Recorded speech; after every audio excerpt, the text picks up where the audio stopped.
In this video, I will show how to insert and use equations in Google Docs. So very simple and easy way, guys. Just you have to click on insert, then here click on equation.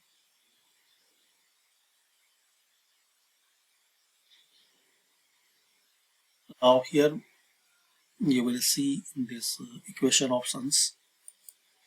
You can select any type of equation.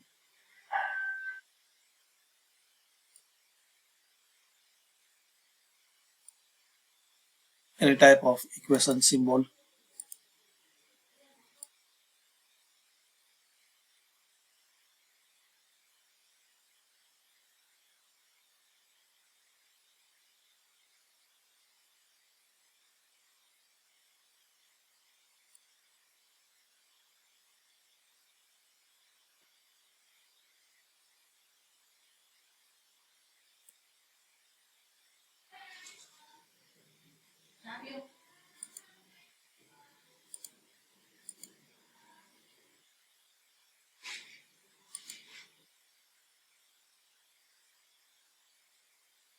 So thanks for watching, guys. Comment this video useful for you.